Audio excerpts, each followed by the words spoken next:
Hey Caleb, how's it going?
How is everybody doing?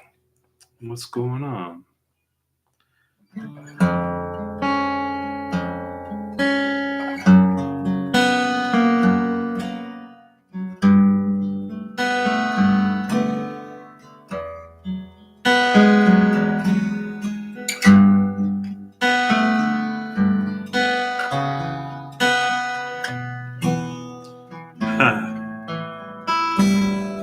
I haven't tried the new Logic drummer.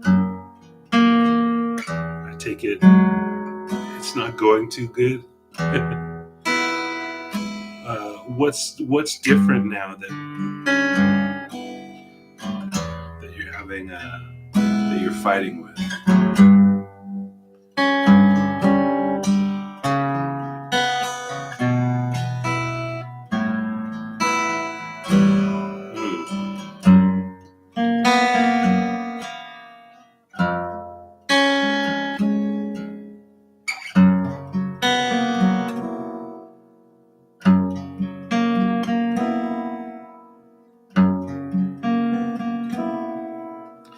So what are you going to do? Is there some other solution that's going to work?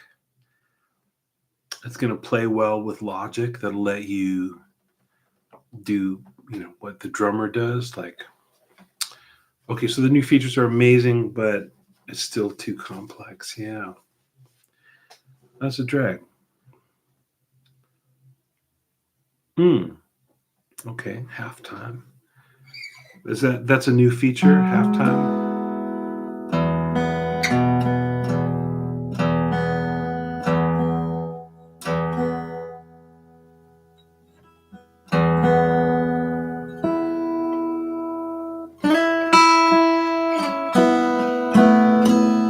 Hey, Lachlan.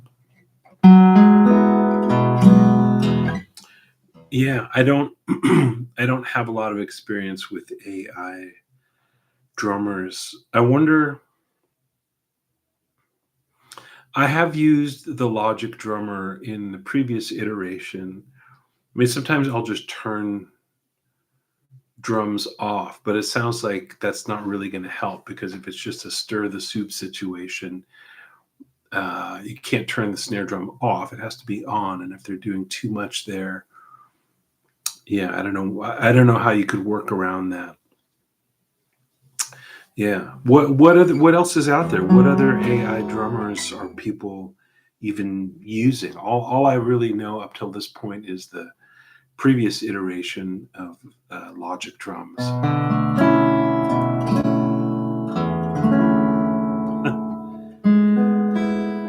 I'm glad to divert you.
Yeah. So generated backing tracks in general. I can say, just from stuff that I've heard and found online is basically true. Like most of my like professional career as a guitar player, when it's anytime it's been my choice of drummers, I tend to like drummers who can play sparely, which doesn't always mean quiet or um, you can still play with a lot of conviction and even at a louder volume and play without it being super busy. I mean, that's true on all instruments, but I guess drums, if the drums are taking up a lot of, you know, space in the music, then there's just not that much room for much else. So yeah, um, that I found that to be true. I wanted to ask you guys about something, and we can come back to this if there's more to unpack. But um, something that is more of a bugaboo for me, like because I'm not doing a lot of music production where I need AI drums or pre you know prepackaged drum loops or anything. I'm not. That's not part of most of the music that I make, so I don't have a lot of experience there. But one thing I've noticed in pedals, in sometimes boutique pedals or any kind of pedals, really, the modern pedal designs quite often, it goes from the lowest point on the knob, and I turn it to what would be like 8:30 or 9 o'clock, and that's already as much of the effect as I would ever use. And then there's still a whole lot more to go that's not usable for me. And it makes it so that I'm less likely to fall in love with that pedal because I wish the whole sweep of some of the knobs were just in, like there's all this part of the sweep that I can never use because it's way too much of whatever it is. I wish I had, a whole turn. I just wish there were more subtle controls. Have you found that to be true with pedals that you've tried out?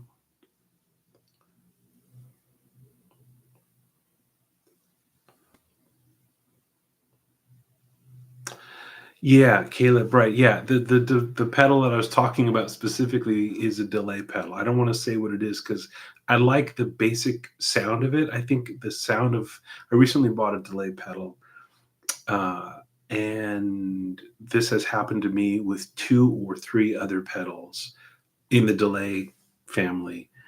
So I keep going back to the one pedal that I like that I love, which is an old school Electro Harmonics Deluxe Memory Man, which is about this big and runs on. You have to plug it into the wall. It's just impractical to take around because I'm trying to get around with a nano pedal board with just a few things on it.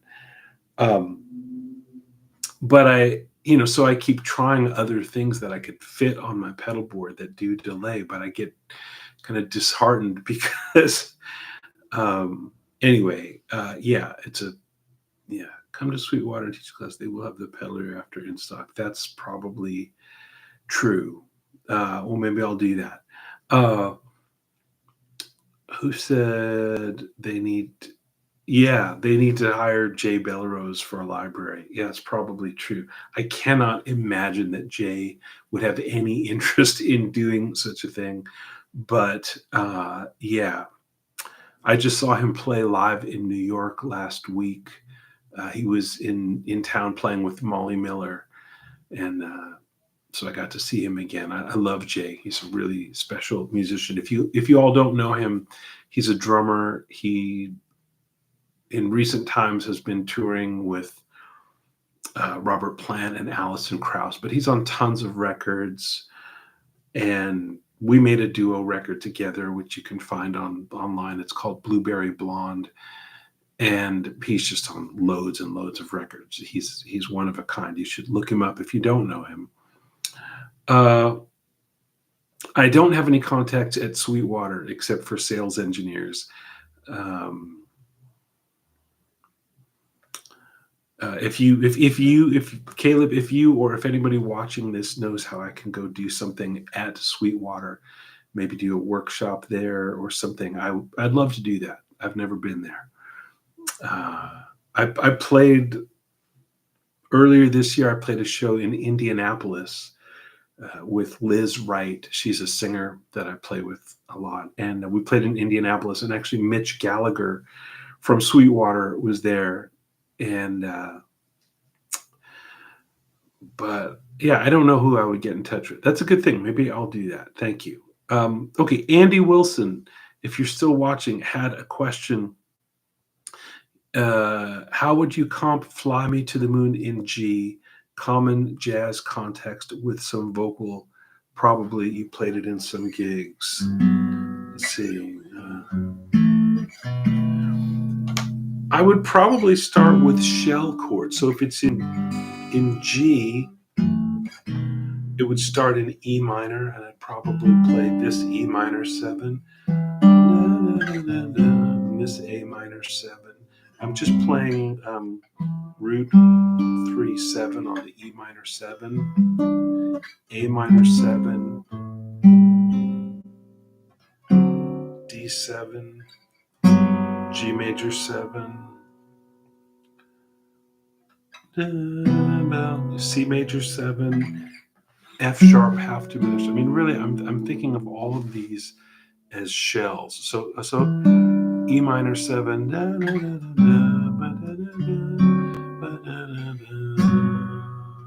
And some people go from major 7 to dominant 7 in the middle of that G.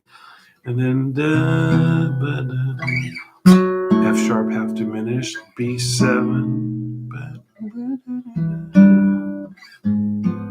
And then people either play E minor 7, E7, or they go E minor 7, G sharp diminished, and B minor 7. So these are all shells.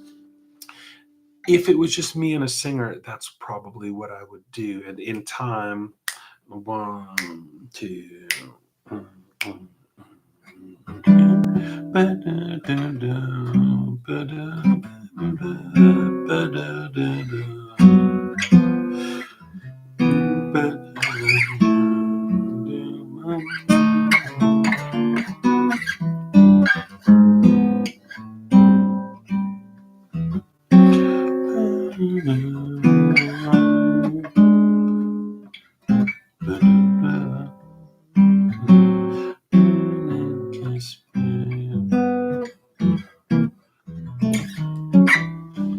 And I think you could probably play the whole thing with just shells. If you've got a piano player and or a bass player who's pretty active, then I would probably not play the shells, because you're in the bass range and in the left hand piano range. So one thing you could do is like inverted shells. So instead of E minor 7 with the E down here, you put the E up here. Keep the 3 and 7. So and then instead of this A minor 7 with the A down low, you move the A up here. So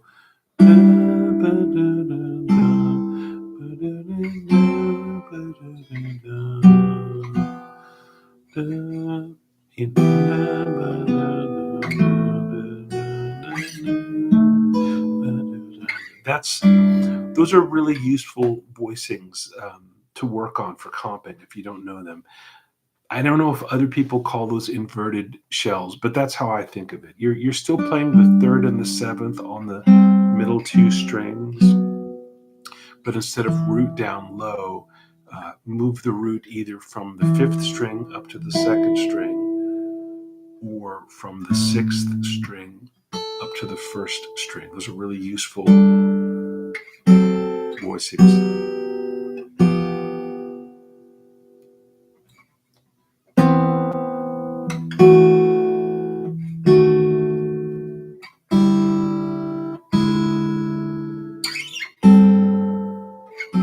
And as far as like rhythmically what to do, I would sing along and try to find a balance of what you can play that's supportive, but also has a little bit of push and pull in it so that you're filling in little spaces. Okay. Hopefully that's helpful, Andy. Michael Gabler says, "What is your favorite acoustic guitar pickup?" Sorry if you've answered this question before. Thanks for all you do. Well, thanks for asking. I, man, if I made a rule that I was only going to answer questions here that I've never answered before, uh, these things would be pretty short. Okay, so what's the pickup that I use? My favorite acoustic guitar pickup, and I should say I don't have any kind of sponsorship or relationship with these guys. It's just a pickup that I found that I liked. The company is called K and K, and they make a few different acoustic guitar pickups. The one that I have in two of my acoustic guitars is called the Pure Mini, and uh, they put a couple of, I guess, transducers underneath the top. I didn't install it. I paid somebody to install it. But in the case of this guitar, when I bought this guitar from Collings, it had the pickup already in it because I specified it. But I have another acoustic guitar that I had the K&K put in after trying a couple of other things that weren't working so great. Um, what I like about the K&K is that it really sounds natural. Uh, Surprisingly, I don't know the technology, so I can't explain what they're doing that's different than what other people do. But it really just sounds like a guitar. You can use a preamp. There's no preamp in it, so there's no battery in the guitar. There's no knobs or controls. There's just this plug here, where it plugs in. So it doesn't affect the guitar by adding weight or gluing a lot of extra stuff inside of it, but it does mean that your signal is fairly low. So if you're sending it out to the PA system, uh, they're going to have to either crank it at the PA system, or a couple of things that you could try is you could buy a preamp. The simplest preamp would probably that I have used and liked is made by a company called Fire Eye, like Fire Eye, and their simple little box is called the Red Eye. It's just the size of like your typical stomp box.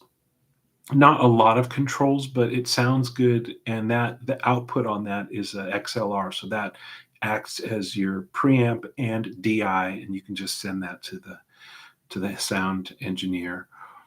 Uh, Sometimes, more recently, I've not even used a preamp. I've just used an active DI. The one that I like is made by Radial.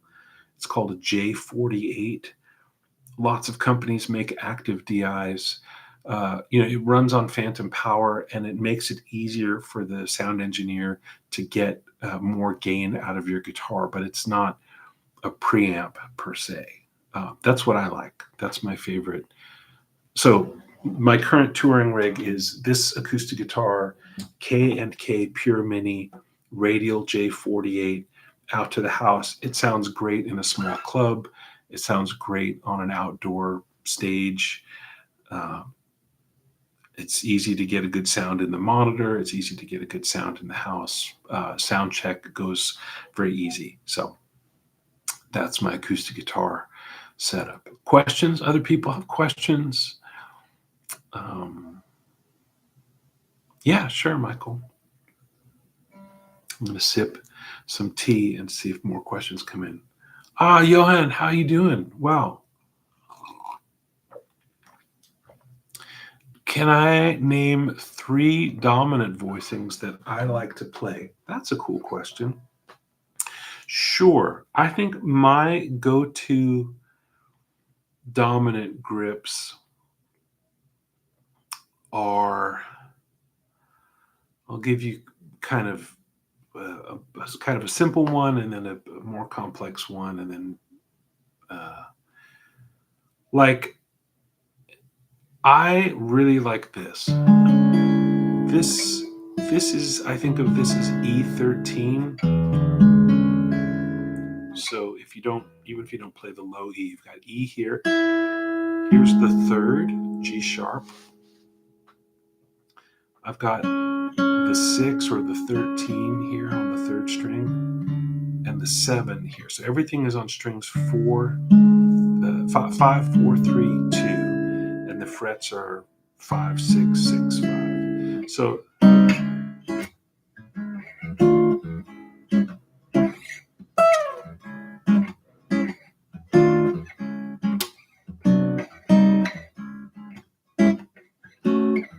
and then if I was going to go to the 4 chord from there, I'd probably go to this chord, which is an A9, but there's no A here. I'm just playing the 3rd, the 7th, the 9th, and the 5th. So like that's the 1 chord in blues in E. It's E7 with a 6 or a 13 on it, and then A7 with a 9 in it and no root. So I use these voicings all the time. So the root you could visualize as being here, or you could visualize it as being here. And sometimes I'll actually flatten out my pinky and put it on there. So this is without that root on top. Here it is with the root on top.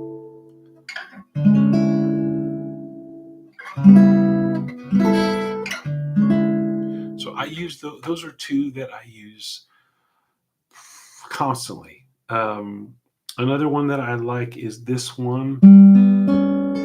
This is a A9 with A on top. So I'm playing G, B, C sharp, A. You could also put the A down low.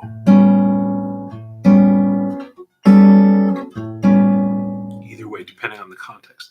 And all of these, you can do different things with them. Like, okay, so this E13, sometimes I'll flat the 13. So that's C sharp going down to C. So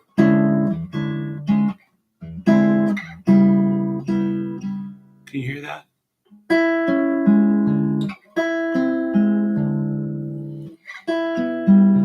So that's really, from this voicing, the only alteration that I would use. There's no 9 in it, so we can't mess with the 9. But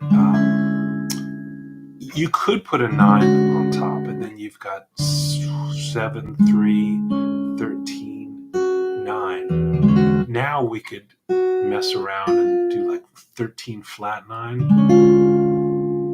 or 13 sharp 9 or flat 13 sharp 9 or flat 13 flat 9.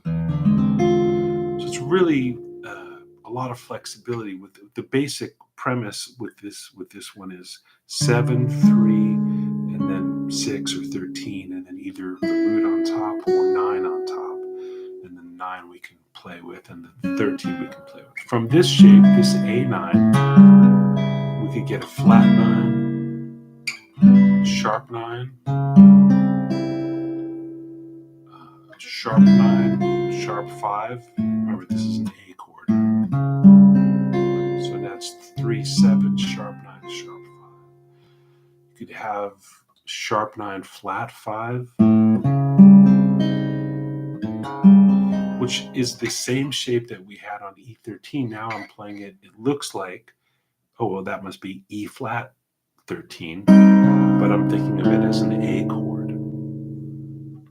So these are just rootless, no root at the bottom, dominant chords with the 3rd and 7 on these 2 strings and some color up here. And then this last one, let's make it B9. So we have B9, flat 9, sharp 9. Yeah, I use these all the time. Those are the 3 dominant chords that other than just like, shell voicings, which that's a whole other thing. But as far as like colorful voicings, those are the grips I use all the time. Was that helpful, Johan? Is that what you're getting at? Hope so.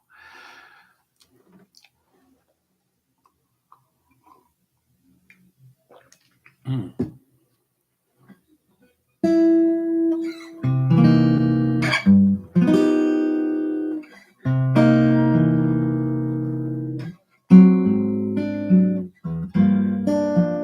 Cool, Lachlan. That's great. And this will be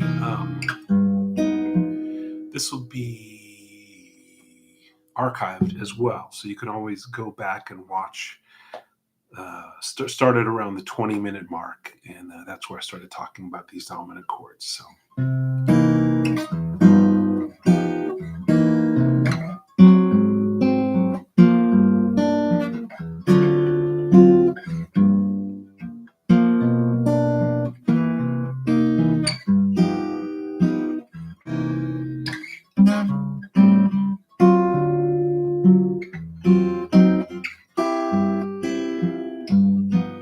Let me review, because this is stuff that I'd love for you guys to learn and really have at your fingertips. So going back, that first shape is E13.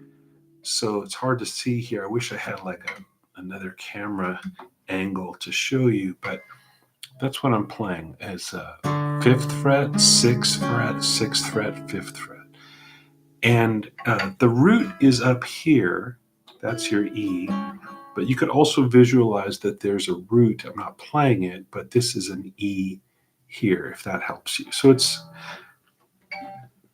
related to C shape, if you're thinking caged. It comes out of that, but instead of playing the E, we're going to put the 7th D and keep these other two notes. So we've got like a C shape, but we move that down. So we've got that. So far, nothing's happening on the G string. So I'm putting the 13. Just a straight E7 inversion would be that D, G sharp, B, E. But that doesn't sound so great to me, even though it's got all the notes in it. I want a little more color. So instead of playing the 5th, I'll play the 6th or 13th. So that's that voicing. And the 13th lives here. 3rd string, 6th fret. That's for E. If you wanted to play D13, again, you can follow the root is on the B string, or unplayed, it's here. So that's D13, F13, G13, and so on. So that was this one voicing. The second voicing was this. I call this A9. It looks like C sharp half diminished because it is C sharp half diminished. But I'm not thinking of it that way. I'm thinking of a root here or here. That's how I visualize it, because there's no A. Even though I'm calling this A9, there's no A. I'm playing C sharp, G, B, E.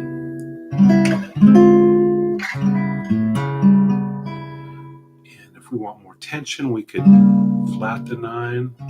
It's on the 3rd string. We could raise the 9.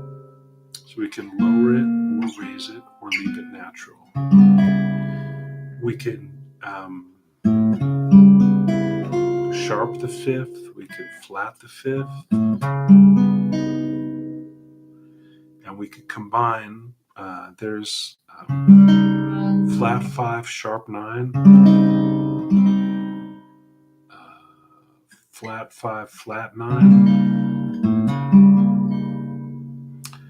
Sharp 5, sharp 9. Here's your sharp 9, the C. Here's your sharp 5, the F.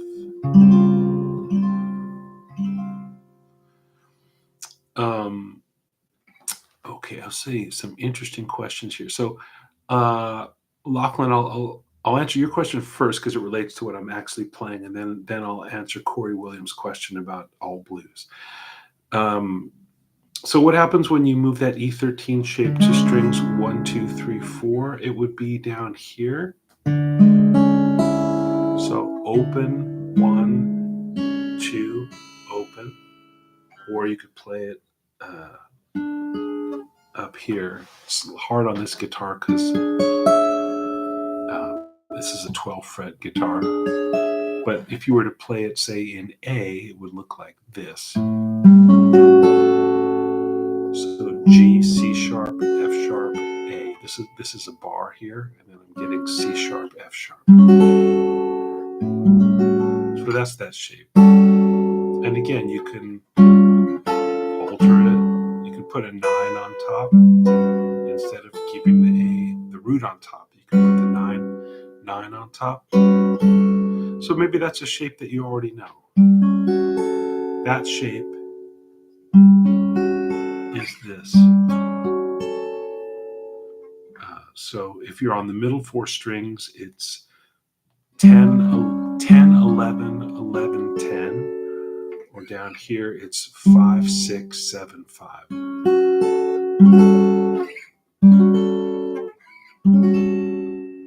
the 9 on top. With the 9 on top. So that's that shape if you move it. How do I tackle playing over the end of the form of all blues? The D7.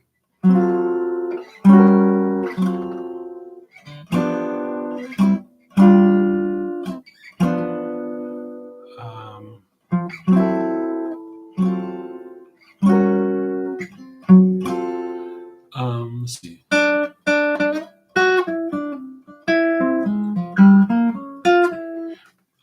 I think not so much about scale stuff. Though you could think about scale stuff. So I'm going to try just playing D mixolydian, E flat mixolydian, and D mixolydian. So 2, 2, 2, 3.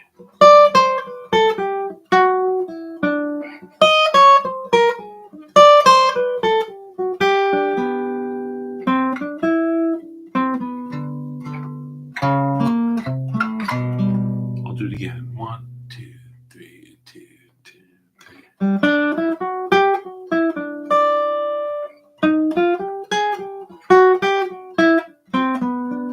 So in those cases, I'm just thinking D mixolydian, E flat mixolydian, back down, and just trying to play melodically through that. 1, 2, 3, 2, 2, 3.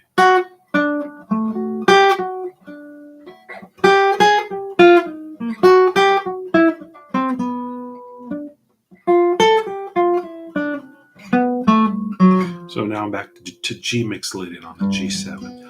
But a lot of times over something like that, I might think in kind of chord shapes instead. I might even use the stuff we were just talking about. So like 2, 3, 2, 2, 3.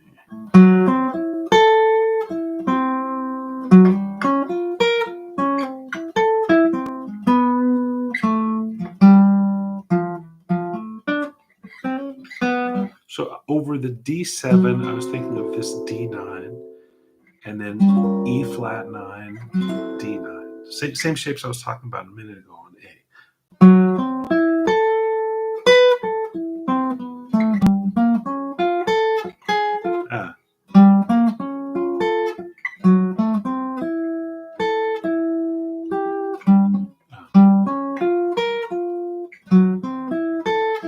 That's if I want a little bit more angular, but just bigger leaps and not just going da da da da, up a scale and back. I might use these to. I'm playing an F sharp half diminished arpeggio. F sharp A C E, F sharp A C E, and then up a half step.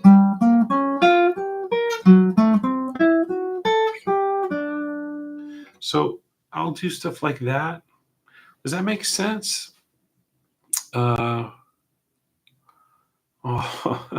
Mike, very much appreciated. Thank you. Corey, is that helpful? And when I say that I don't think in scales that much, that's just a choice. I would not say that you shouldn't think in scales, or that thinking in arpeggios is somehow better than thinking in scales. It's just, you have to focus on something. You can't think of everything all at once. So you just have to pick something that works for you. And uh, I like to think on a turnaround like that. It really just comes out of thinking almost like T-Bone Walker, like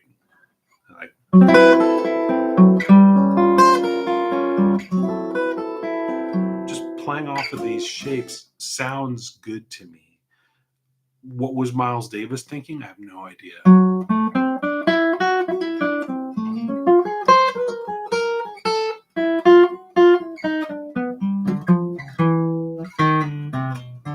One more time around. Two, three, two, two, three.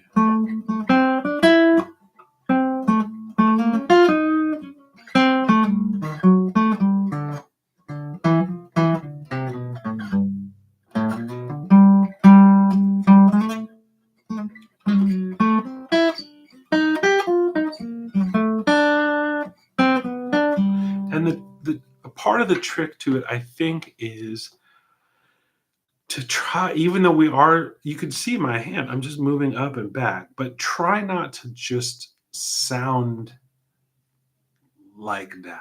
Like, and, maybe, when you go up a half step, maybe musically you choose notes that are go down. So like two, three, two, two, three.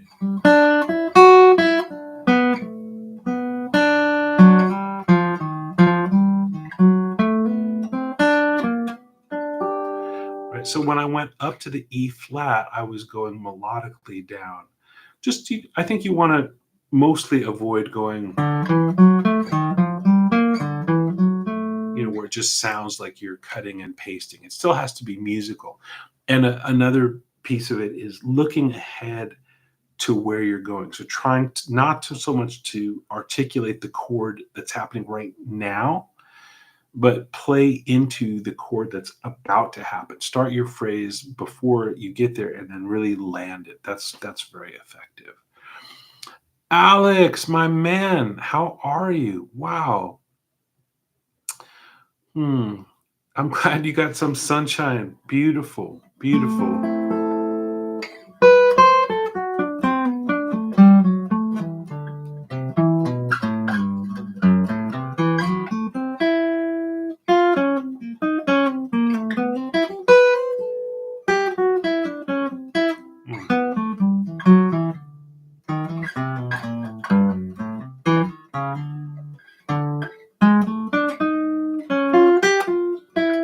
Now I'm just kind of freestyling, and I'm not changing in the right places. But that would be a good thing. That would be something worth practicing, because if you play all blues, that comes around every 12 bars.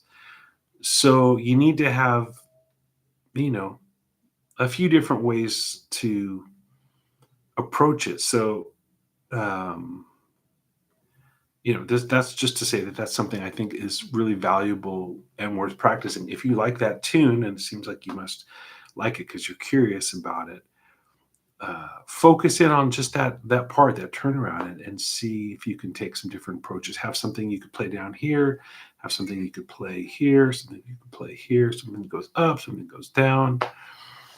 Cool. All right. Quick question. Would love to see how you play through the changes to a standard with some spicy open position chords. Okay, that's a cool question. So I'm gonna try to play. Alex, are you thinking I should put the standard in an open key like G or C, or just play a standard as we're used to seeing it, and um, even if it's in E flat, say, but still try to stay in open position? I'm going to grab something. This is okay. All right. Let's see. All right, I'm going to play. This is Misty. It's right out of the real book. I'll see what I can do.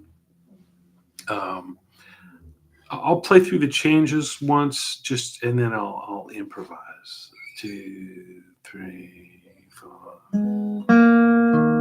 So it's in E flat.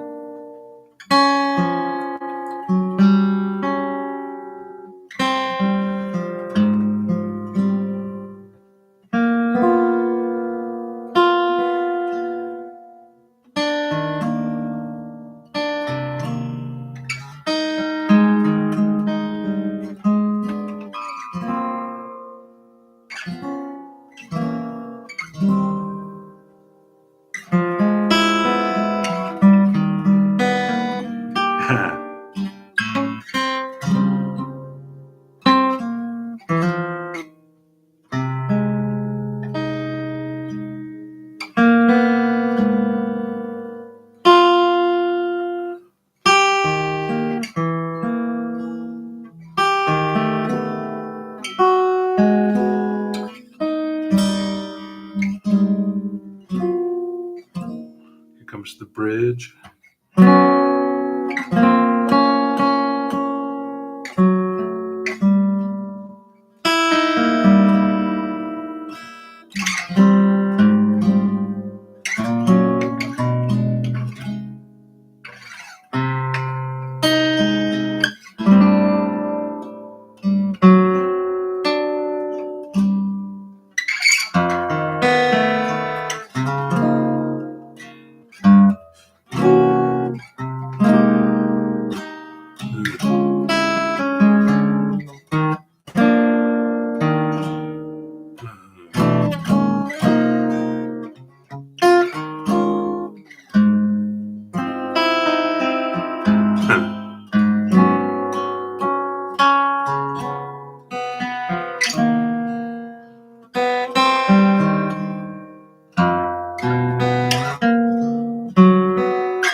Now I'm going to improvise.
So I didn't do it all at once. I tried to play some spicy chords when I was playing the chords, and then when I was playing lines, I just played lines.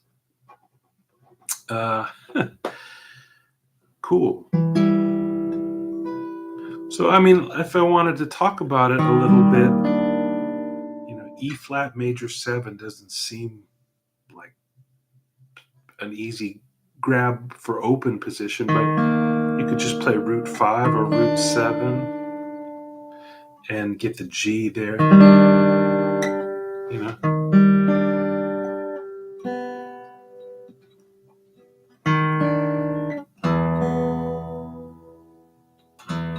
Oh, thanks.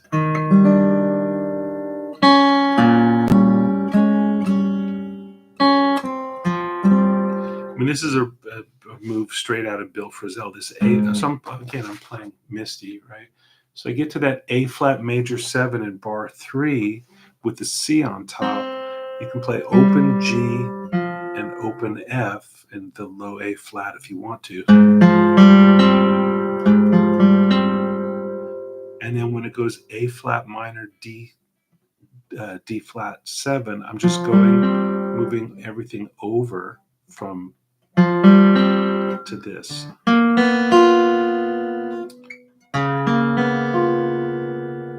So that B string becomes a C flat string, right?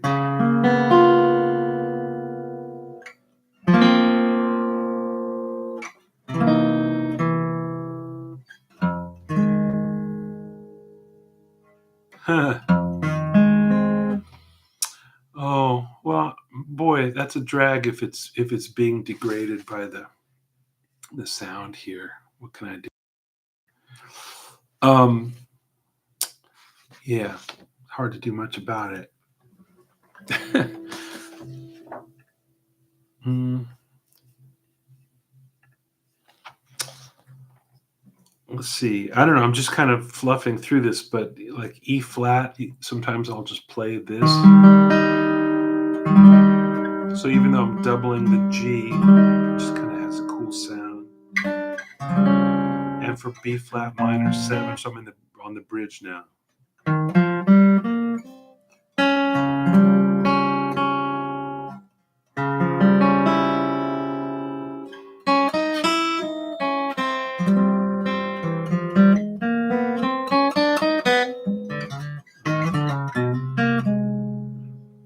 And then, I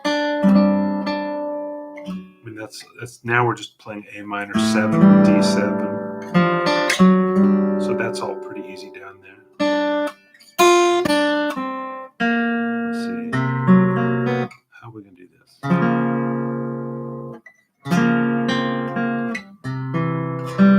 Yeah, for G minor 7 flat 5, I could play this. And that's just a C triad.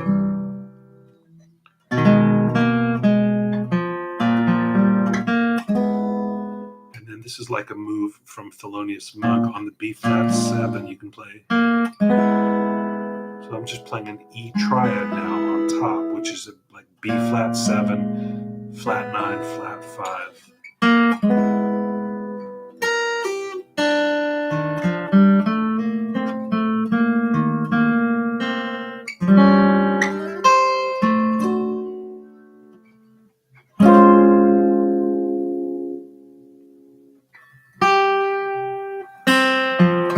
And back to that A flat.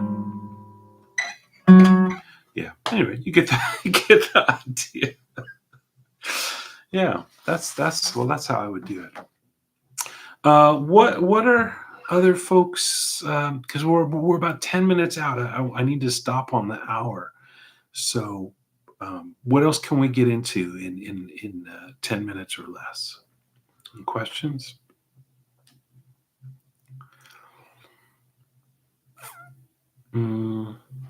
I'll sip some tea here.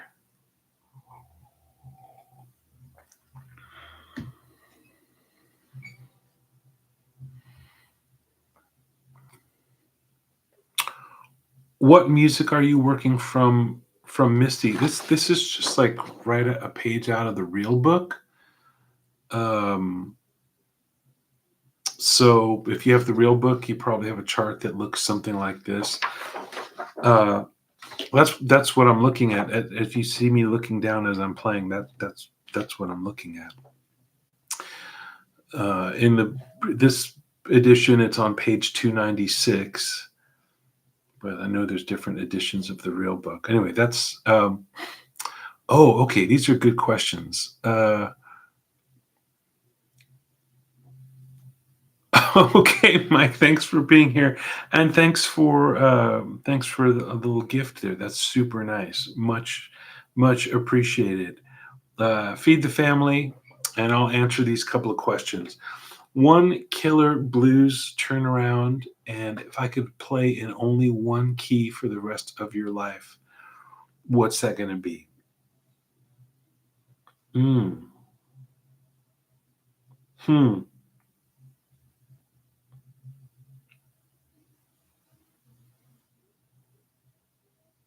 I think I would play in C. I mean, if I was going to play on the guitar, I think I would play in C.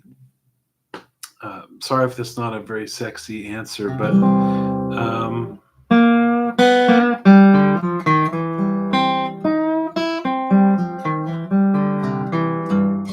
I think there's just so much to do in C on the guitar, and I love something about that low down four chord feels.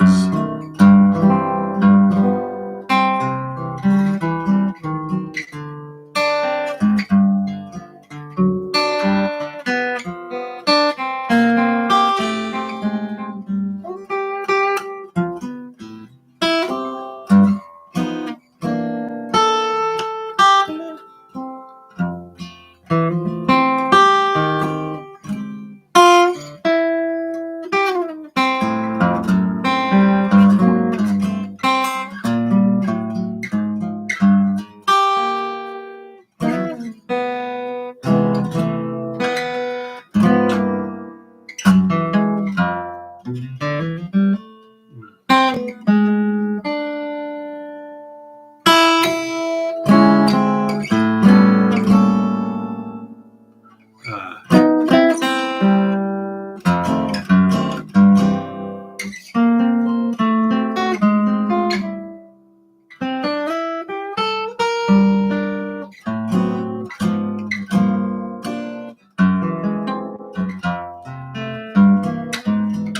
yeah, I love C is a great key and somewhat underappreciated by guitar players. It's great to play in C. Okay, a blues turnaround for Alex. I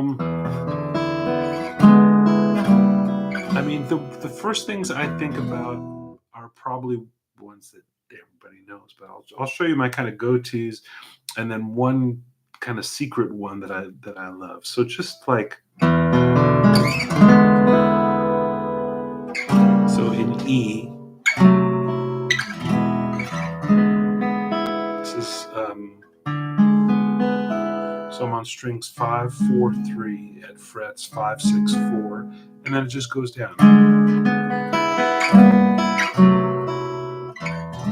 and then at the bottom you have to let that note go. I think so.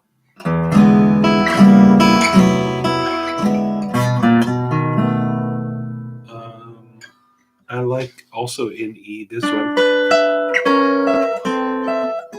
So I'm holding the high E and I'm playing on strings 2 and 3. So everything starts at 12, and then everything moves except the high note. And you can keep going. So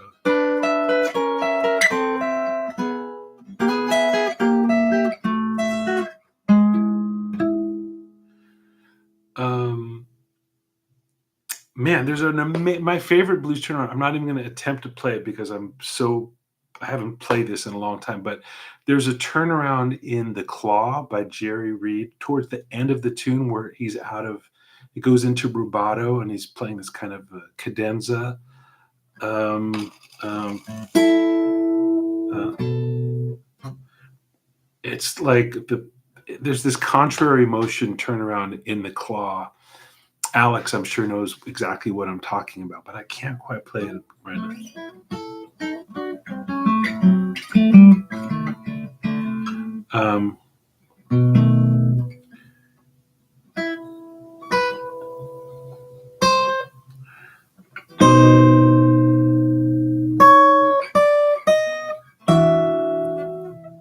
Uh, uh,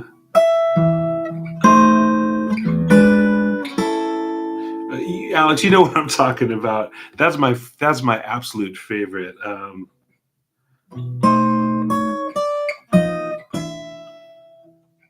uh,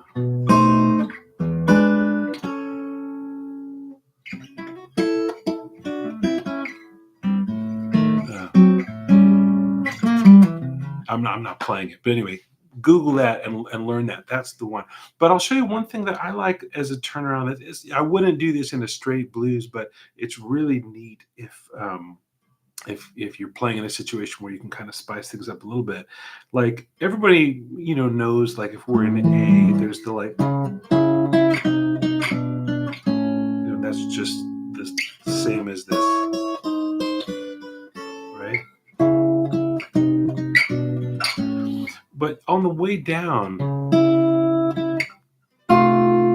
you can have this thing go up. So this is A major, F7 with C in the bottom. So the melody goes up, the bass goes down. I love that.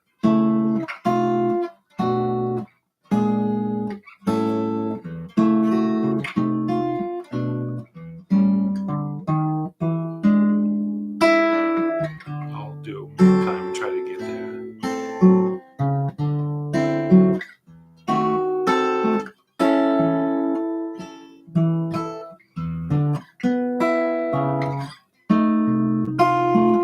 You can even do it before the turnaround, which I just did.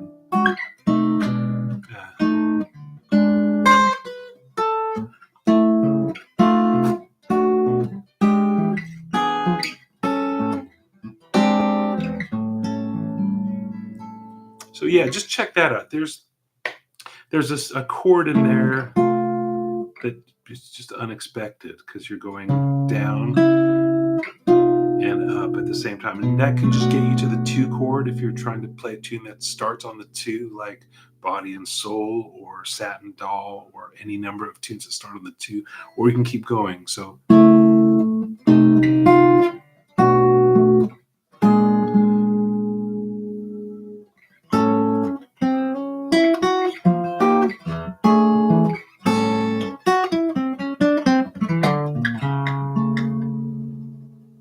all right, it's just on the hour. Thank you, everybody. Thank you for being here. I really appreciate you tuning in on a Sunday afternoon. I'll try to do more of these. It's always really fun. I never know where it's going to go. I don't have a plan or any kind of agenda, and it's just nice to be in conversation with you. Thanks, everybody. Take good care.